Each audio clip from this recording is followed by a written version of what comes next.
One of my major concerns as a medievalist over the last 10-15 years has been to increase the focus on manuscripts as opposed to texts. What I mean by this is that textual scholars often take texts as existing in an abstract, timeless form.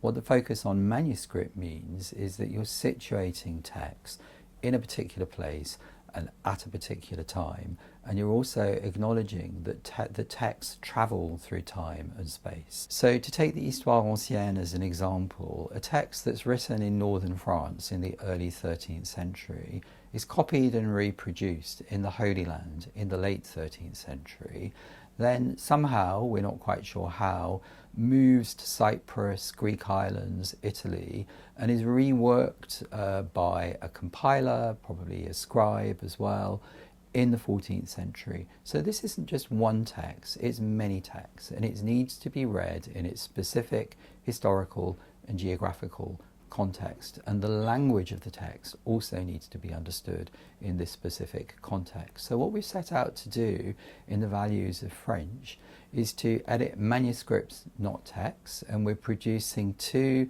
editions of the Histoire ancienne, one of a manuscript produced in the Holy Land in the late 13th century, and one produced in Naples in the early 14th century. So the form of the text change in these different contexts, but so does the language. And what we are seeking to do in our project is to ask ourselves not just how this happens, but also why it happens, and the extent to which the language is being shaped by it being reproduced and destined for non-native speakers.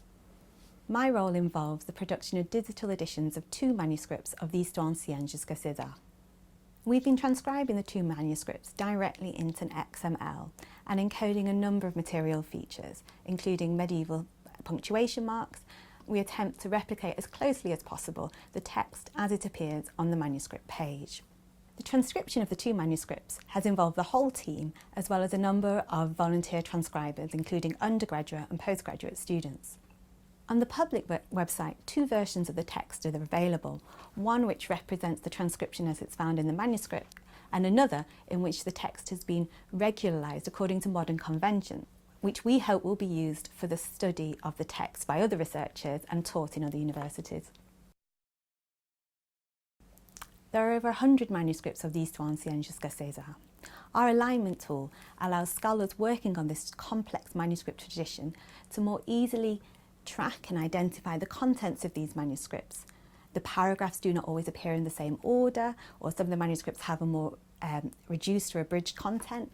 We know that other scholars working on the Histoire ancienne are already making the most of our alignment tool, and we hope that it's an open access tool that will be used in the future for other projects and further research on this complex but fascinating manuscript tradition. The most recent addition to our website is the editions search page.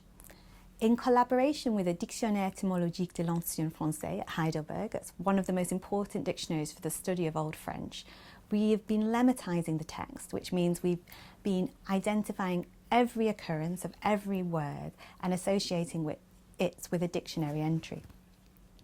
The information from lemmatization is integrated into our search page, enabling sophisticated analysis of the French as it is found in the two manuscripts we've been working on.